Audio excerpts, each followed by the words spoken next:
Welcome to Again World Top Entertainment. Today's movie's name is Not Okay 2022. In the offices of the online magazine Depravity, editor Susan is dealing with Danny, a photo editor that wants to make it as a writer. Her article Why Am I So Sad describes the ways she feels empty inside by blaming it on privileged facts like living in New York City and not having been in the country when 9/11 happened, which was supposed to define her generation. Susan obviously turns it down and calls Danny out for being tone deaf, which is a huge part of her personality. Danny is still obsessed with being popular, and she shows it by the way she chases after the most successful writers at work like a puppy. Everyone ignores her for being extremely bland and superficial, including her crush Colin, a co-worker of hers and a big social influencer. She's so tone deaf that she doesn't see what a hypocrite she is for complaining about the lack of attention from the popular employees while she ignores the underdogs that try to socialize with her. Danny doesn't even bother to learn the names of said underdogs, but her awful manners appear when she interacts with the popular workers too. When she overhears queer writers Harper and Larson are having a queer bowling night, she tries to invite herself, claiming to be one of them just because she kissed a girl in college once. When Harper informs her she can't come, Danny has the nerve to say queer people are lucky because they have a community and their parades while she'll be spending the night alone in her apartment. One afternoon, Danny wants to check the new matcha cafe in town and bumps into Colin, who doesn't even know who she is even. Danny strikes up a conversation anyway and pretends she likes smoking the same way he does, going as far as accepting to taste his weird-looking cigarette when he offers and lying about her position in the magazine, claiming to be into writing already. She also mentions the possibility of going on a writer's retreat sometime, and when Colin expresses real interest in that, Danny goes all out with a lie and says she'll be going on a retreat to Paris next week. When she returns home, Danny tries to solve this because she doesn't have the money to actually travel to Paris and there's no way her parents will help. Suddenly, her guinea pig walks all over her keyboard while she's editing some pictures, and the juxtaposition of photos gives Danny an idea. She can pretend to be in Paris by uploading edited pictures to her social media. Danny goes all out with a lie, calling Susan to ask for her vacation days and letting her parents know that she's going on a trip. She even designs a fake website for the supposed retreat she's joining. She puts more work into these pictures than she usually does at her actual job, and this earns her a modest amount of followers, including Colin himself. A few days after this started, Danny posts a picture of herself in the Arc de Triomphe, being careful to calculate the time zone difference to make her comment match the right time of the day in France. Afterward, she goes to sleep, only to wake up in the morning to find dozens of notifications asking how she is. It turns out that early in the morning, a string of coordinated terrorist attacks hit several major Parisian landmarks, including the place from Danny's picture. The criminals haven't been found yet, but multiple witnesses have reported seeing a suspicious individual wearing a green jacket. Danny's phone won't stop vibrating with messages from friends and family, and her mother directly calls her to check on her, asking her to come back. Nervous with fear and pressure, Danny begins wondering if she should come clean until she also gets a message from Colin. That's when it hits her, being a tragedy survivor gives her the attention she's always wanted. Thus she decides to keep the lie up and make a post telling everyone she's fine.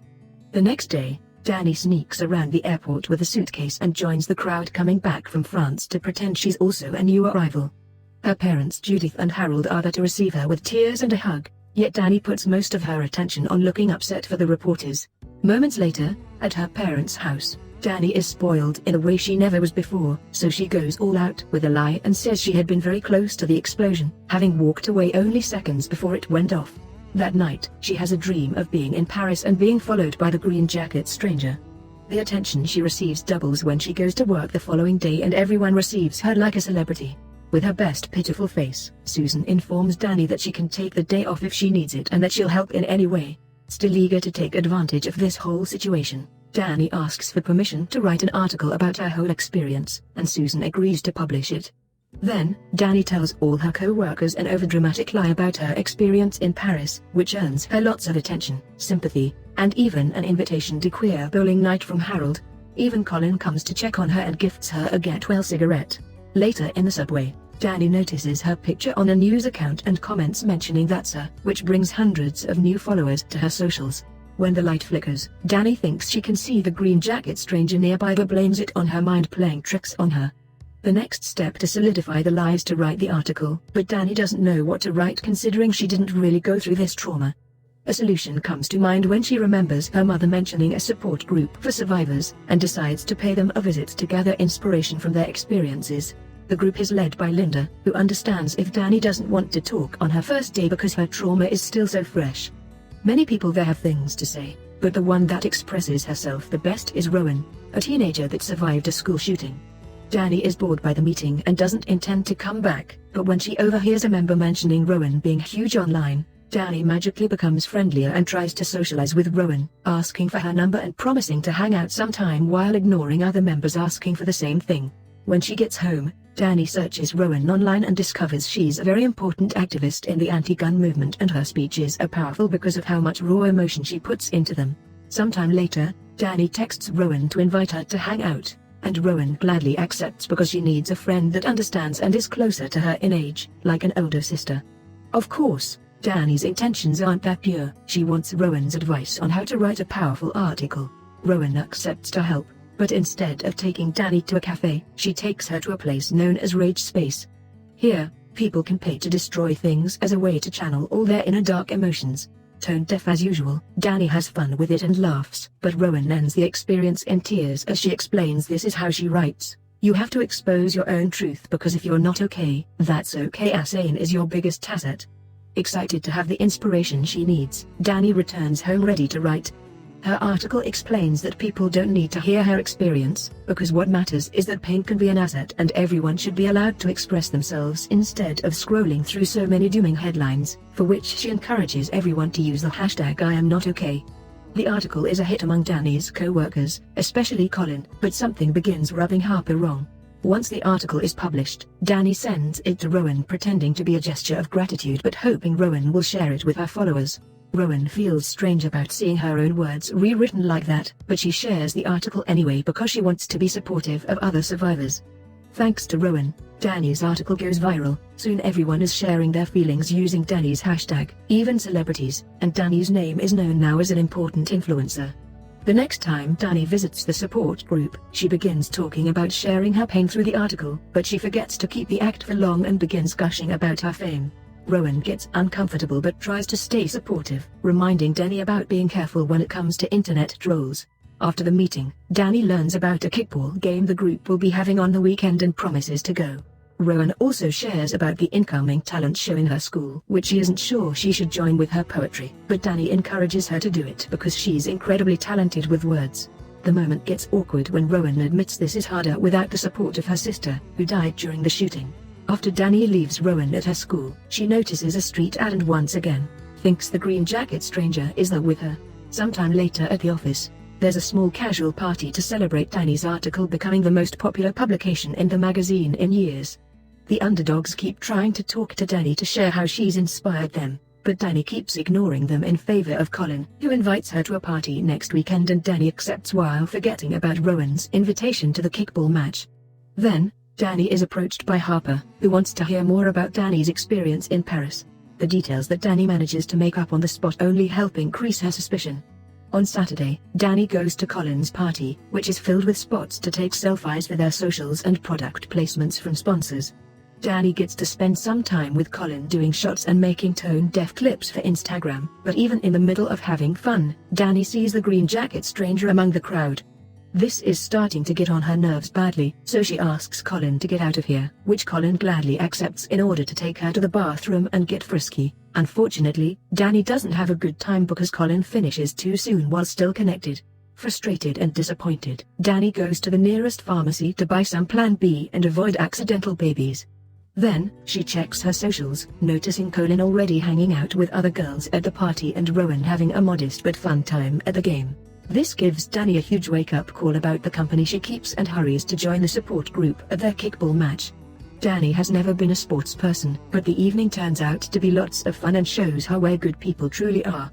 Rowan once again expresses her gratitude for having a young person in the group now, especially since she doesn't have her sister anymore, and Danny volunteers to help her with the preparations for the next rally so she can have the support she needs. From then on, Danny begins making more posts about important causes and promoting Rowan's organization, although she doesn't shy away from the more superficial aspects of interviews like showing off her fashion style. Sometime later, Harper brings her latest article to Danny because Susan wants her to add her viral touch, but Danny is heading out for the rally so she promises to look into it later. On her way out, Danny is approached by Colin, who wants to ask her out, but Danny only sees him as a loser now and turns all his invitations down. Meanwhile, Harper realizes Danny left her laptop open with a video running. The lack of a password gives Harper the opportunity to snoop around a little bit. A moment later, Rowan and Linda pick Danny up, and this is how she learns they're mother and daughter. Linda used to work at the school where the shooting happened before she quit in order to work for the support group. Rowan is obviously nervous about today, knowing there are always dangerous detractors that can cause trouble during the rally, so Danny helps her relax by playing the songs Rowan had mentioned enjoying with her sister. Once the girls reach their destination, security helps them get on the stage, where Rowan allows Danny to speak first. Danny has prepared an adequate speech for the event, speaking respectfully of the issue of gun control and mentioning Rowan's sister, saying she should be here instead of her, although she can't help including her incident in France too.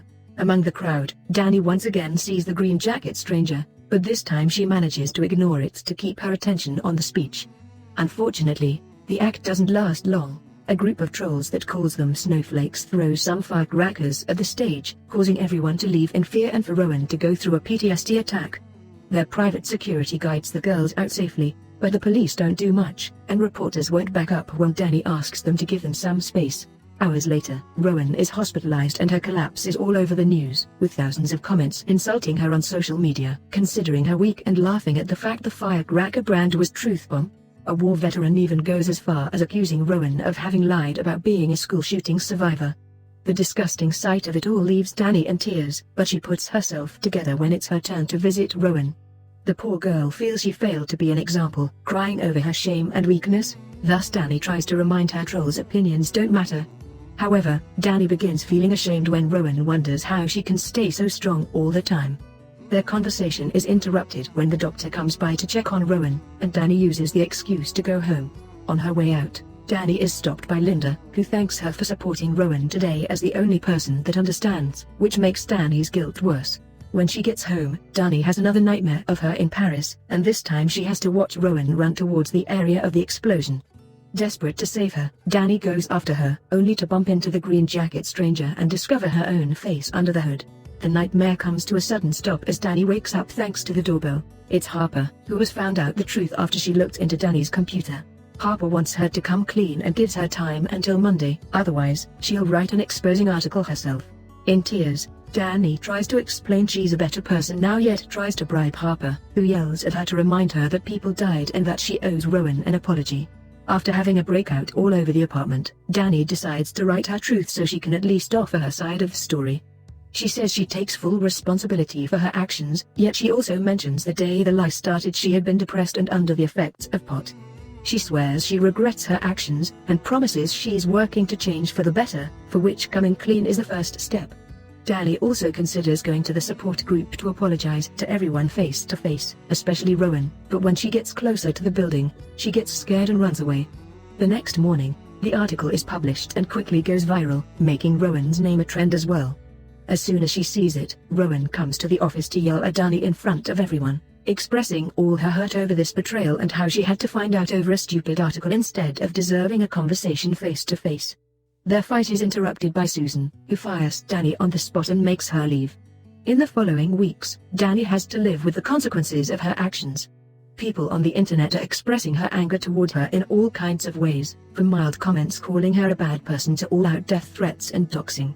Falling into depression again, Danny stays in her apartment, drinking most of the time, and only leaves when she needs to restock her fridge.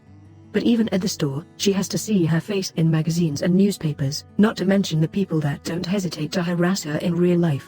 For the sake of her safety, Danny moves back with her parents, but things aren't any better there. Harold tries to be understanding even if he also gets death threats at work, but Judith is furious and yells at her with as many shameful comments as she can come up with.